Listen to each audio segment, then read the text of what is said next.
नमस्कार, BTV news के इस बुलेटिन में आपका स्वागत है। सबसे पहले आइए एक नज़र डालते हैं आज की कुछ खास खबरों पर।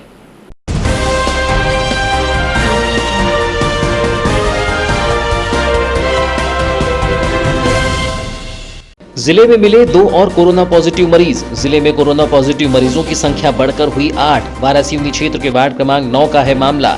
मुंबई से 17 जून को पहुंचे थे वारासिवनी। पति पत्नी निकले हैं कोरोना पॉजिटिव। रक्तदाता रक्तदान करने होते रहे परेशान। बालाघाट जिला चिकित्सालय का है मामला। पैथोलॉजी लैब में नदारद रहे कर्मचारी। समय पर मरीजों को नहीं मिल रहा है रक्त।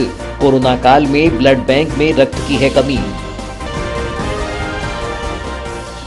जमीनी विवाद के चलते कुकड़ा में हुआ खूनी संघर्ष। भाई और भाई के बीच हुआ जमकर विवाद। एक भाई की मौत, एक युवक हुआ गंभीर रूप से घायल। सालों से चला आ रहा था पारिवारिक विवाद।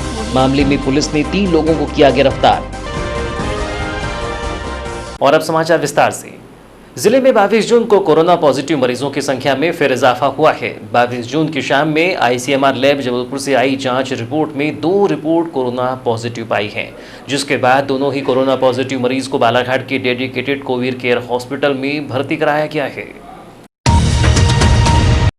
जिले में 22 जून को वारासिवनी के एक दंपत्ति की कोरोना पॉजिटिव रिपोर्ट प्राप्त हुई है। इस संबंध में स्वास्थ्य विभाग के CHMO डॉक्टर मनोज पांडे ने बताया कि वारासिवनी वार्ड नंबर 9 के एक पति पत्नी अपनी बालिका के साथ 17 जून को मुंबई से अपने घर पहुंची थी, जो मुंबई से दुर्ग तक ट्रेन से आने के बाद किराए के वाहन से अपने घर वारासिवनी तक पहुंचे, जिनके बारे में सूचना मिलने पर दोनों पति पत्नी व बच्चों के सैंपल लेकर 20 जून को जाँच के लिए ICMR लैब जबलपुर भेजा गया, जिनकी 22 जून की शाम जाँच रिपोर्ट पॉजिटिव प्राप्त हुई है, जिन्हें dedicated Covid centre Sardar Patel Gaykhuri में भर्ती कराया गया है।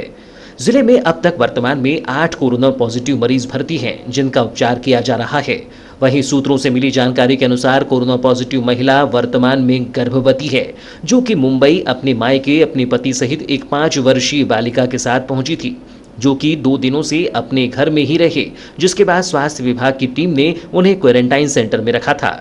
वारासिवनी SDM संदीप सिंह ने बताया कि दोनों ही कोरोना पॉजिटिव मरीज वारासिवनी नगर के वार्ड क्रमांक 9 में 2 दिनों तक अपने घर में ही रहे, जिसके बाद इन्हें 20 जून को वारासिवनी सिविल अस्पताल में बनाए गए आइसोलेशन वार्ड में रखा गया था।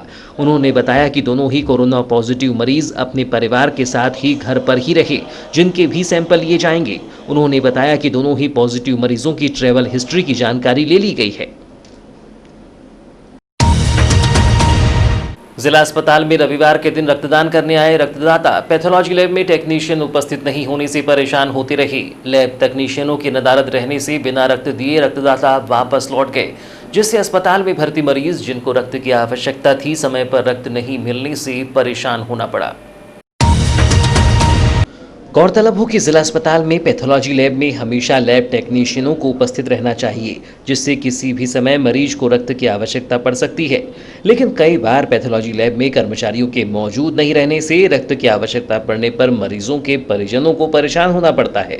ऐसा ही मामला रविवार को सामने आया, जब अस्पताल में भर्ती किसी मरीज को रक्त की आवश्यकता होने पर रक्तदान करने पहुंचे रक्तदाता को लैब में कोई टेक्नीशियन उपस्थित नहीं होने से करीब 2 घंटे तक परेशान होना पड़ा। इसके बाद भी कोई कर्मचारी नहीं पहुंचा। इसके अलावा कुछ लोग बिना रक्तदान किए वापस लौट गए। इस संबंध में रक्तदान करने पहुंचे राहुल जैन ने बताया कि मुझे कुलदीप चौरड़िया का फोन आया कि आज किसी मरीज को रक्त की तत्काल में आवश्यकता है, जिससे अपना काम छोड़कर रक्तदान करने अस्पताल पहुंचा, लेकिन पैथोलॉजी लैब में कोई भी टेक्नीशियन नहीं था। 2 घंटे इंतजार करने के बाद भी कोई भी कर्मचारी नहीं पहुंचा, जिससे काफी परेशान होना पड़ा। उन्होंने बताया कि पैथोलॉजी लैब में करीब 7 से 8 लोग भी ब्लड के लिए इंतजार कर रहे थे, लेकिन कर्मचारियों के मौजूद नहीं रहने से कुछ वापस लौट गए। कर्मचारियों की इस लापरवाही से किसी मरीज की जान भी जा सकती है। अस्पताल प्रबंधन को इस ओर ध्यान देना चाहिए। मैं यहाँ ब्लड डोनेट करने आया हूँ। 2 घंटे हो गए, यहाँ पर अभी तक कोई व्यवस्था नहीं हो पाई है। तो क्या दिक्कत जरिए साहब, अपना काम हम बंद करके आए हैं, किसी पेशेंट को अर्जेंट? भैया ये पेशेंट भैया आए थे मेरे पास, कुलदीप भैया करके, ये बोले अर्जेंट में एक पेशेंट को ब्लड लग रहा है, तो मैं तुरंत अपना सारा काम धाम छोड़ करके पहले ब्लड देने आया तो यहाँ पर स्टाफ में एक ही बंदा था, और वो भी अब कोई काम से चले गए हैं, और यहाँ पर कम से कम 8-10 लोगों को ब्लड लग रहा है। ब्लड किसी को नहीं मिल पा रहा है, और सब बैठे हुए हैं। 2-3 लोग तो यहाँ से रवाना भी हो गए नाम लिखा करके। ऐसे में तो पेशेंट की जान भी जा सकती है। हाँ, ये बात है कि ऐसे में पेशेंट का, और जिसको भी ब्लड चाहिए वो बहुत ज़्यादा सीरियस कंडीशन में बोलते हैं। देखने में आता है कि जो ब्लड डोनर है वो ऐसा सुनते हैं कि ज़रूरतमंद को बहुत अति आवश्यक है। तो अपन तुरंत मन में आता है कि नहीं यार पहले ब्लड दे दो, क्योंकि मैं इस घटना से व्यतीत हूँ। जो एक टाइम में मुझे भी ब्लड लगता था। ऐसी घटना से तो मुझे मालूम है कि ब्लड की कितनी कीमत है इस जीवन में। तो ऐसे में जो है क्या व्यवस्था होनी चाहिए यहाँ की आपके ऊपर? संडे को प्रॉब्लम भैया यहाँ चर्चा हो रही थी, तो संडे में कम से कम 4-5 लोगों को रहना चाहिए यहाँ पर, ताकि ये प्रबंध अच्छे से हो, बस और कुछ नहीं। वहीं मामले में कुलदीप चौरड़िया ने बताया कि रक्तदान करने वालों का ग्रुप बना हुआ है, जिससे अस्पताल से किसी का फोन आया कि एक मरीज को रक्त की बहुत आवश्यकता है, जिससे मेरे द्वारा डोनर को लेकर आया। लेकिन अस्पताल में पैथोलॉजी लैब में एक ही कर्मचारी था और कोई भी टेक्नीशियन नहीं था, जिससे डोनर वापस चला गया। उसके बाद दूसरा डोनर आया, लेकिन कर्मचारी नहीं होने से वह भी वापस चला गया।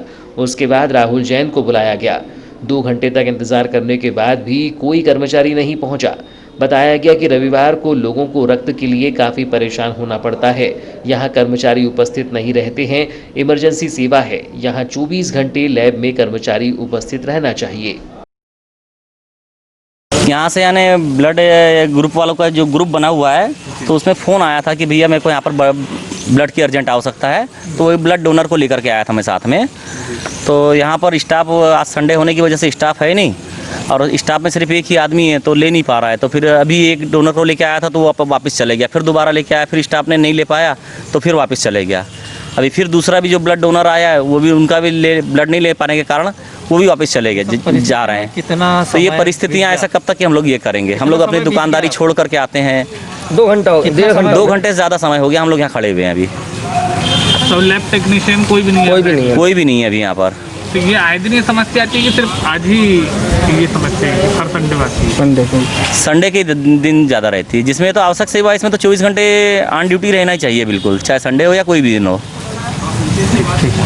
गौरतलब हो कि कोरोना संक्रमण काल में जिला चिकित्सालय के ब्लड यूनिट में ब्लड की कमी देखी जा रही है, जिसको लेकर समाजसेवी संस्थाओं के अलावा कई रक्तदाता भी जरूरतमंदों को रक्तदान करने पहुंच रहे हैं। लेकिन ब्लड बैंक में कार्यरत कर्मचारियों की कार्यप्रणालियों से रक्तदाताओं में भी आक्रोश देखा जा रहा है। चांगोटोला थाना क्षेत्र अंतर्गत ग्राम पंचायत कुकड़ा घंगरिया में पिछले कई सालों से आपसी जमीनी विवाद के चलते 2 भाइयों में लड़ाई जारी थी। जमीनी विवाद के चलते आपस में भिड़े 2 भाइयों में खूनी संघर्ष पिछले कई सालों से चल रहा था, जो कि एक भाई की जान लेकर ही शांत हुआ। आपको बता दें कि आपस में भिड़े 2 भाइयों में पिछले काफी दिनों से जमीनी विवाद के चलते आपसी संघर्ष जारी था, लेकिन कुछ दिनों से मामला इतना ज्यादा गंभीर और गरमाने लगा था कि बरसात के पानी का मामला भी झगड़े का कारण बनने लगा और घर का झगड़ा आखिर खेत में जाकर खत्म हुआ। जानकारी के अनुसार घर से लगे हुए दोनों भाइयों के मकान राजाराम चौधरी का बाथरूम का पानी जयराम चौधरी की तरफ जाता था। बरसात के पानी की वजह से जयराम चौधरी के द्वारा पानी को रोका गया, जिससे राजाराम चौधरी के द्वारा जयराम चौधरी को कहा गया कि तुमने बरसात का पानी और मेरे बाथरूम का पानी रोका है, मैं तुम्हें खेत में रास्ता नहीं दूंगा और खेत में जाने से तुम्हें रोक दूंगा। जिसके बाद दोनों ही भाई अपने अपने खेत में कार्य कर रहे थे, जहां जयराम चौधरी को अकेला देखकर राजाराम चौधरी और उसके पुत्र प्रमोद चौधरी और विनोद चौधरी के द्वारा फावड़े और लठ से मारपीट कर उसे गंभीर रूप से घायल कर दिया गया और मौके स्थल पर ही उनका पैर तोड़ दिया गया, जिससे जयराम चौधरी और उसके पुत्र घनश्याम चौधरी गंभीर रूप से घायल हो गए। परिजनों के द्वारा घटना की जानकारी चांगोटोला पुलिस को दी गई। पुलिस के द्वारा मौका स्थल पर पहुंचकर जयराम चौधरी को लामता रिफर कर दिया गया। उसके बाद लामता में जयराम चौधरी को गंभीर स्थिति बताकर बालाघाट के लिए रवाना किया गया। बालाघाट पहुंचते ही जयराम चौधरी की मौत हो गई। वहीं पुलिस ने इस मामले में प्रमोद चौधरी, विनोद चौधरी और राजाराम चौधरी को चांगोटोला पुलिस के द्वारा गिरफ्तार कर लिया गया है और चांगोटोला पुलिस के द्वारा मामले को संज्ञान में लेते हुए विधिवत विवेचना की जा रही है।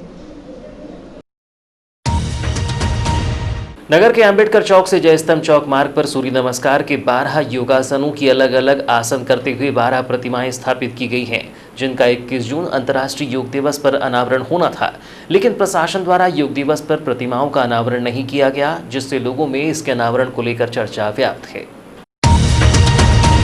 गौरतलब हो कि नगरपालिका द्वारा योगासन करने वाली इन आदमकद प्रतिमाओं को अंबेडकर चौक से जयस्तंभ चौक मार्ग पर बने डिवाइडर में लॉकडाउन के पूर्व ही स्थापित किया गया है। लॉकडाउन के बाद अनलॉक 1 में प्रतिमाओं की चबूतरा बनाने का काम भी पूरा कर लिया गया, लेकिन प्रशासनिक अधिकारियों की उदासीनता के चलते इन प्रतिमाओं के अनावरण का कार्य 21 जून अंतर्राष्ट्रीय योग दिवस के दिन भी नहीं हो पाया। वहीं अब प्रतिमाओं के सौंदर्यीकरण के लिए प्रतिमाओं के समीप 2-2 एलईडी लाइट लगाई जा रही है, जिससे 12 प्रतिमाओं के लिए 24 एलईडी लाइट लगाने का कार्य किया जा रहा है। इस बारे में नगरपालिका के विद्युत शाखा प्रभारी जेएल पारधी ने बताया कि नगर में सूर्य नमस्कार के 12 अलग-अलग आसनों वाली प्रतिमाओं की स्थापना की गई है।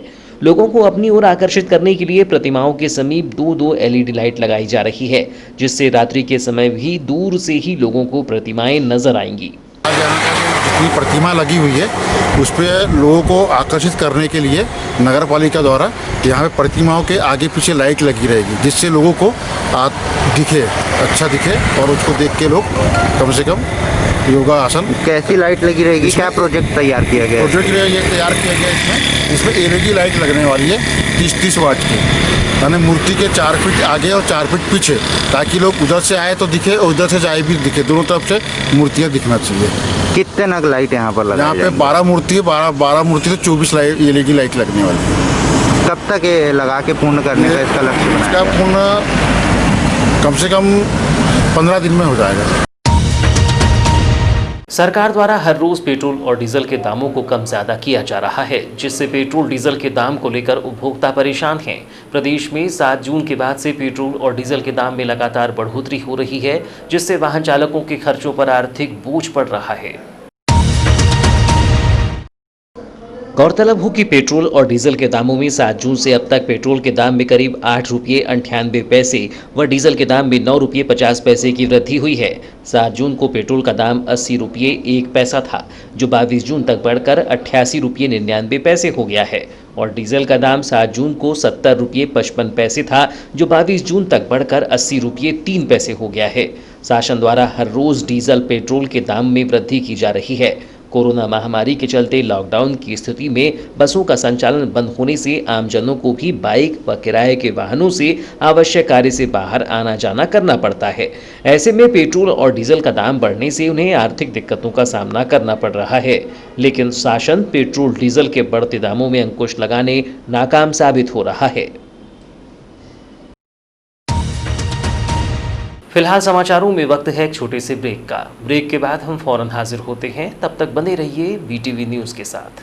The Raymond shop, Raymond's shooting and shirting, आपके अपने शहर बालाघाट के हृदय स्थल हनुमान चौक के पास रेमंड शोरूम का भव्य शुभारंभ हो चुका है, जहां आपके लिए है रेमंड मेंस वेयर की संपूर्ण श्रृंखला, शर्ट, ट्राउजर जो आपके व्यक्तित्व को निखारे, शूटिंग एंड शर्टिंग एवं exclusive suit length and sherwani cloth, Raymond suits, designer suits की संपूर्ण रेंज उच्चतम गुणवत्ता के साथ बिल्कुल किफायती दामों पर उपलब्ध है। Men's toiletries, belt, tie, cufflinks etcetera आपके फिजिक के अनुसार कपड़ों की सिलाई एवं डिजाइनिंग भी की जाती है। मनाइए जिंदगी का जश्न हर पल रेमंड के संग। तो अब सोच क्या रही हैं? फौरन चले आइए, हमारे शोरूम में आपका स्वागत है। नई साज सज्जा के साथ आधुनिक कपड़ों का भव्य शोरूम, खास वही जो हर पल को खास बनाए। Raymond the complete man, Dharam treasure, circuit house road, Hanuman chowk, Balaghat. Contact 917632292017।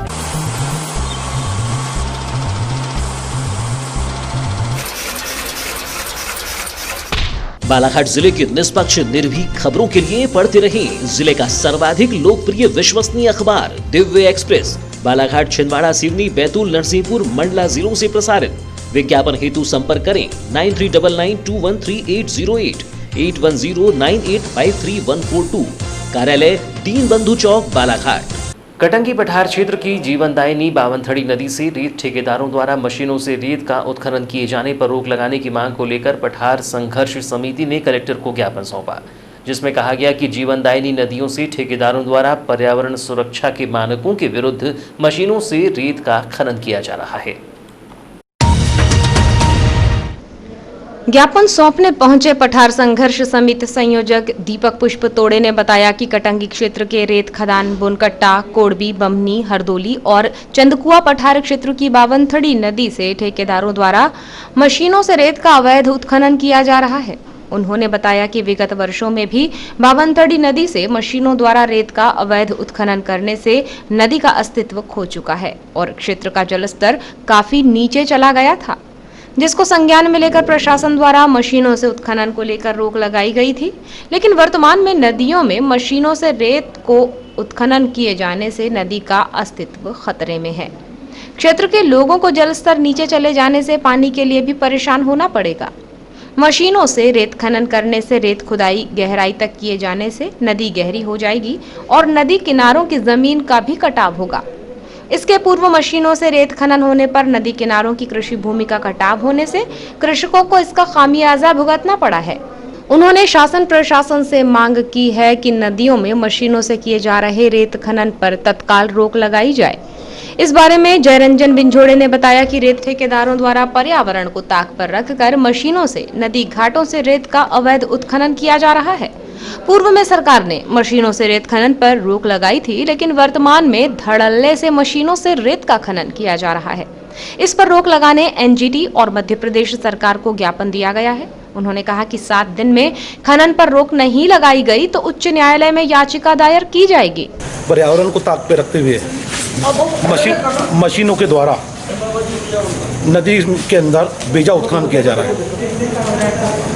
बहुत पिछले समय में बमनी के रेत घाट के उसमें पुलिया ढह गया और जलस्तर जो है दिनों दिन निरंतर नीचे जा रहा है। पूर्व में सरकारों ने नदी में मशीनों के उत्खनन पर रोक लगाई थी, लेकिन अभी जो वर्तमान में ठेकेदारों के द्वारा मशीनें लगा के 300-400 डंपर वहाँ पर डेली रोज उत्खनन किया जा रहा है। डायरेक्ट मशीन लग रही है खदानों के अंदर में। हम उसके रोक के लिए आए हैं और जो रकबा क्षेत्र आवंटित शासन ने किया है उसके बाहर पूरी नदी में उत्खनन किया जा रहा है। इसकी रोक लगाई जाने की, जो अवैध उत्खनन किया जा रहा है, इस पर तत्परता से रोक लगाए जाने की मांग के लिए हम कलेक्टर साहब से मिलने आए। नगरपालिका बालाघाट में कोविड-19 के चलते नगर की सफाई में अपना सराहनीय योगदान देने वाले सफाई कर्मचारियों व अधिकारियों का वैश्य महासम्मेलन इकाई बालाघाट ने सम्मान किया। संगठन के पदाधिकारियों ने नगरपालिका के सफाई कर्मचारी सहित अधिकारियों को दुपट्टा देकर सम्मानित किया। इस दौरान नगरपालिका सीएमओ ने वैश्य महासम्मेलन का इस सम्मान के लिए आभार व्यक्त करते हुए कहा कि कर्मचारियों को प्रोत्साहित करने से उनमें हौसला और काम करने का जज्बा बढ़ेगा। कोरोना महामारी के समय नगरपालिका के मैदानी अमले ने अपनी और परिवार की जान की परवाह किए बिना बहुत ही अच्छा कार्य किया है। नगर में स्वच्छता को लेकर सफाई कर्मचारियों के इस कार्य को देखते हुए वैश्य महासम्मेलन द्वारा सम्मान किया जा रहा है। सम्मान कार्यक्रम को लेकर वैश्य महासम्मेलन इकाई बालाघाट के अध्यक्ष तपेश असाटी ने कहा कि मार्च माह से 3 माह के इस कोरोना महामारी के दौरान नगरपालिका द्वारा स्वच्छता को लेकर जो अभियान चलाया गया वो सराहनीय है। इस अभियान में सफाई कर्मियों ने दिन रात मेहनत कर नगर को साफ रखा, जिसका परिणाम है कि आज भी बालाघाट नगर से कोई भी कोरोना पॉजिटिव नहीं है। उन्होंने कहा कि नगरपालिका सीएमओ के सहयोग से नगर स्वच्छता के क्षेत्र में आगे आया है, जिससे वैश्य महासम्मेलन द्वारा नगरपालिका के सफाई कर्मचारियों का सम्मान किया गया है। की जो महामारी फैली, बीमारी फैली है, एक बहुत बड़ा स्वच्छता अभियान जो नगरपालिका परिषद द्वारा चलाया जा रहा था, इसके तहत ही बालाघाट नगर में हम देख रहे हैं कि केस बिल्कुल नहीं है और उसका जो सबसे बड़ा कारण है सफाई को लेकर नगरपालिका द्वारा जो मुहिम चलाई गई, उसमें पूरा योगदान सबसे ज़्यादा मजदूरों को जाता है, जिन्होंने दिन रात मेहनत करके बालाघाट को साफ रखा, स्वच्छ रखा और इस स्वच्छता के कारण ही बालाघाट में अभी तक प्रॉपर लोकल में एक भी बीमारी या एक भी मरीज पॉजिटिव नहीं पाया गया है। उसके लिए आज हम पूरे मजदूर साथियों का, पूरे कर्मचारी अधिकारियों का यहाँ सम्मान करने पहुँचे हैं।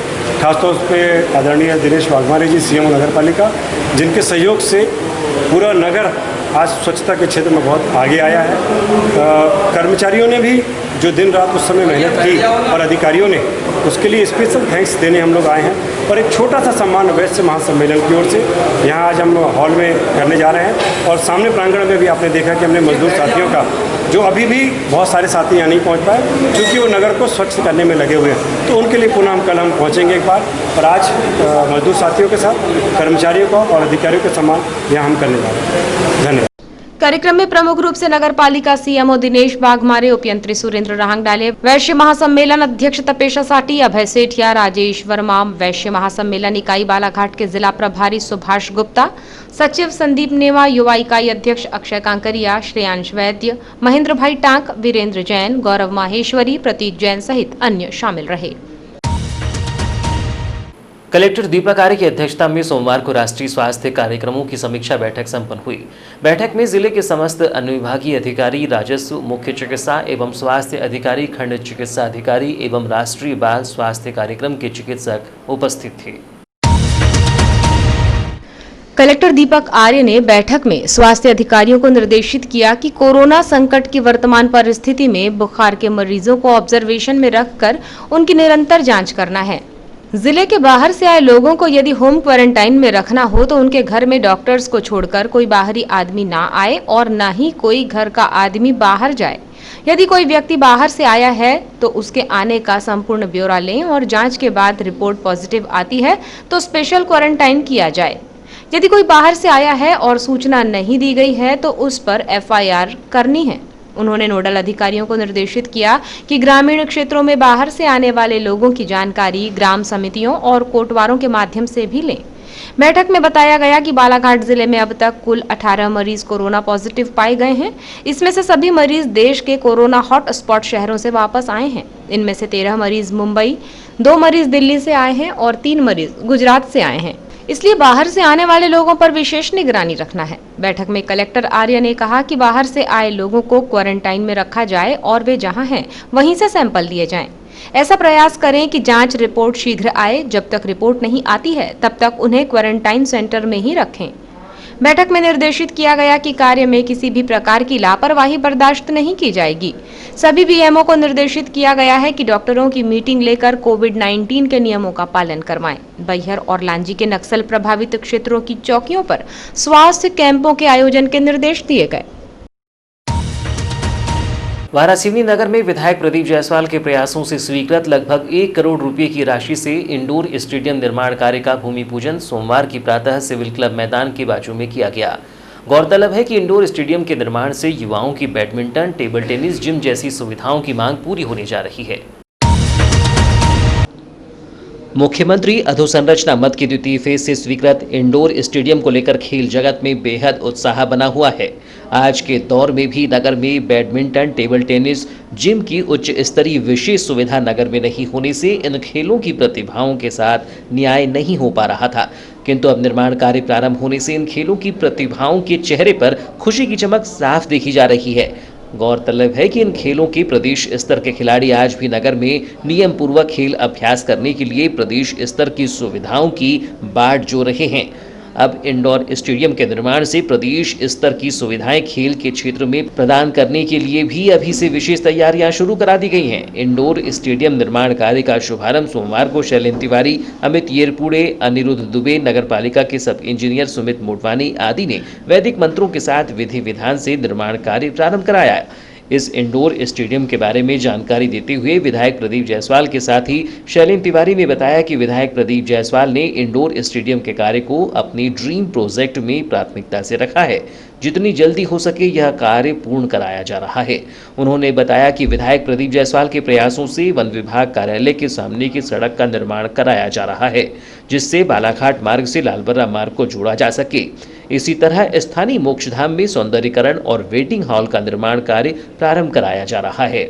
हम सब नगरवासियों के लिए ये बड़े हर्ष का विषय है कि हमारा बहुप्रतीक्षित और हमारे विधायक आदरणीय गुड्डा भैया का ये ड्रीम प्रोजेक्ट, जिसके लिए वो कई वर्षों से लगे थे कि वारासिवनी में एक इंडोर स्टेडियम हो जहां बैडमिंटन, टेबल टेनिस और जिम जो हमारे इंडोर के गेम होते हैं, इसकी सुविधा भी हमारे नगर के हमारे युवाओं को मिले।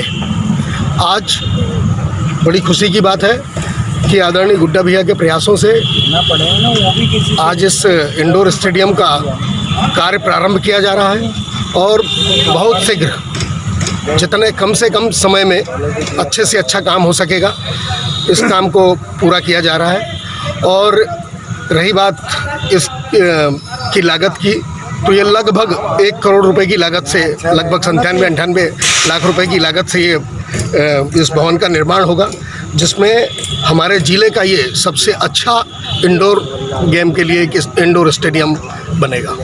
चलिए भैया, 6 महीने हैं, नए साल को तो मान सकते हैं, नए साल में उपलब्धि शहर को दे सकते हैं? बिल्कुल बिल्कुल, निश्चित रूप से कि नए साल में ये उपलब्धि नगरवासियों को आदरणीय गुड्डा भैया के हस्ते लोकार्पित की जाएगी, क्योंकि मैं पुनः पूरे नगर की ओर से आदरणीय गुड्डा भैया का धन्यवाद इसलिए देना चाहता हूँ कि इसके लिए जो अपेक्षित राशि थी कई दिनों से लंबित पड़ी थी, लेकिन उसको भी उन्होंने स्वीकृत करा दिया है। और बहुत जल्दी आप देखेंगे कि इसके साथ साथ, इस इंडोर स्टेडियम के साथ साथ जो हमारी एक बहुप्रचलित सड़क है जो इस हॉस्पिटल के पीछे फॉरेस्ट ऑफिस के सामने वाली है, जो बालाघाट रोड से लालबरा रोड को जुड़ेगी, उस रोड का भी काम अतिशीघ्र प्रारंभ होगा। वैसे ही मोक्षधाम में हम जो एक वेटिंग हॉल का निर्माण है और उसके सौंदर्यीकरण का कार्य वो भी तेजी से प्रगति पर। अच्छा, ये इंडोर स्टेडियम के साथ व्यवसायिक कॉम्प्लेक्स की चर्चा थी, ऐसे कुछ बात सामने आई? अभी इस प्रोजेक्ट में तो नहीं है वो, लेकिन आगे जैसी आवश्यकता पड़ेगी, मैं समझता हूँ कि हमारे विधायक जी इतने संवेदनशील हैं कि वाराणसी हमारे क्षेत्र की जनता की मांग पर वो निश्चित रूप से यदि कोई ऐसी मांग आएगी तो वो प्रयास करेंगे। ये किस मत से हो रहा है ये निर्माण का, कौन से मत से हो रहा है ये? एक मुख्यमंत्री अधोसंरचना का ये मद है, जिसके सेकेंड फेज का उसके अंतर्गत। प्रतिबंध के बावजूद जिले में बेखौफ होकर मछलियों का व्यापार किया जा रहा है। जिले के लांजी क्षेत्र के दैनिक गुजरी बाजार में इन दिनों बेखौफ मछलियों का कारोबार किया जा रहा है। न किसी अधिकारी का डर और न ही वर्तमान के कोरोना महामारी का डर, जबकि आम दिनों की अपेक्षा इन दिनों मछली खरीदने वाले ग्राहकों की तादाद में भी 2 गुना वृद्धि देखी जा रही है। बता दें कि वर्षा काल मछलियों का प्रजनन काल होता है। वर्षा ऋतु के दौरान मछलियां प्रजनन करती हैं और अंडे देती हैं, जिससे मछलियों की संख्या में बढ़ोतरी होती है और मछलियों का प्रचुर मात्रा में उत्पादन प्राप्त होता है। मछलियों के प्रजनन काल में मत्स्य खेत करने से मत्स्य उत्पादन पर बुरा असर होता है। इससे मछुआरों के समक्ष रोजी रोटी का संकट पैदा हो सकता है। मछलियों के प्रजनन काल 15 जून से 15 अगस्त तक के लिए जिले में मत्स्य खेत, मत्स्य परिवहन एवं मछलियों के क्रय विक्रय पर प्रतिबंध लगा दिया गया है। लेकिन मत्स्य खेत पर प्रतिबंध लांजी सहित आसपास के क्षेत्रों में महज खानापूर्ति ही साबित हो रहा है। गत 16 जून से 15 अगस्त तक की अवधि के लिए लगाए गए मत्स्य खेत पर कड़ाई से पालन नहीं किए जाने से विभागीय अधिकारियों की कार्यप्रणाली उजागर हो गई है। मछलियों के प्रजनन काल में मत्स्य खेत करने से मत्स्य उत्पादन पर प्रतिकूल प्रभाव पड़ सकता है, लेकिन प्रतिबंधित अवधि में प्रतिबंधित जलाशयों, जल क्षेत्रों में अवैधानिक मत्स्य खेत अथवा मछली का परिवहन या क्रय विक्रय करते पाए जाने पर दोषी व्यक्ति पर आर्थिक जुर्माना अथवा 1 वर्ष का कठोर कारावास दंडित किया जाना है। इसके बावजूद भी लांजी के मछली बाजार में मछुआरों द्वारा आदेशों की अवहेलना करते हुए धड़ल्ले से मछलियां बेची जा रही हैं। इस संबंध में मछली विक्रेता एवं समिति के पदाधिकारी पप्पू कामरी ने बताया कि वर्तमान में जो मछलियां लांजी के बाजारों में बिक रही हैं वह महाराष्ट्र के गोंदिया, छत्तीसगढ़ के खैरागढ़ आदि स्थानों से लाई जा रही हैं। स्थानीय तौर पर मछलियां नहीं पकड़ी जा रही हैं और न ही बेची जा रही हैं। तालाबों में जिन मछलियों की मृत्यु हो जाती है उन्हें ही तालाब से निकालकर बेचा जा रहा है। भरवेली थाना क्षेत्र के ग्राम केरा में एक महिला खाना बनाते समय झुलस गई। महिला ललिता पति सतीश बाहेश्वर को उपचार के लिए जिला अस्पताल में भर्ती किया गया। मामले के संबंध में अस्पताल चौकी पुलिस से मिली जानकारी के अनुसार ललिता 21 जून की शाम 7 बजे चूल्हे में खाना बना रही थी। इस दौरान चूल्हे में मिट्टी तेल डालते समय अचानक आग भड़कने से उसकी साड़ी में आग लग गई।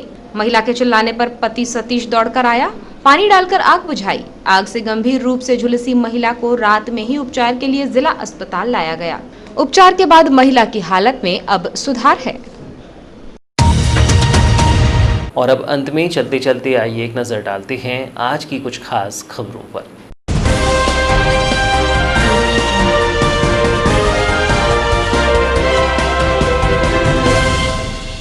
जिले में मिले 2 और कोरोना पॉजिटिव मरीज। जिले में कोरोना पॉजिटिव मरीजों की संख्या बढ़कर हुई 8। वारासिवनी क्षेत्र के वार्ड क्रमांक 9 का है मामला। मुंबई से 17 जून को पहुंचे थे वारासिवनी। पति पत्नी निकले हैं कोरोना पॉजिटिव। रक्तदाता रक्तदान करने होते रहे परेशान। बालाघाट जिला चिकित्सालय का है मामला। पैथोलॉजी लैब में नदारद रहे कर्मचारी। समय पर मरीजों को नहीं मिल रहा है रक्त। कोरोना काल में ब्लड बैंक में रक्त की है कमी। जमीनी विवाद के चलते कुकड़ा में हुआ खूनी संघर्ष। भाई और भाई के बीच हुआ जमकर विवाद। एक भाई की मौत, एक युवक हुआ गंभीर रूप से घायल। सालों से चला आ रहा था पारिवारिक विवाद। मामले में पुलिस ने 3 लोगों को किया गिरफ्तार। तो ये थी अब तक की खबरें। नई खबरों के साथ एक बार फिर हम हाजिर होंगे। तब तक के लिए दीजिए इजाजत। नमस्कार।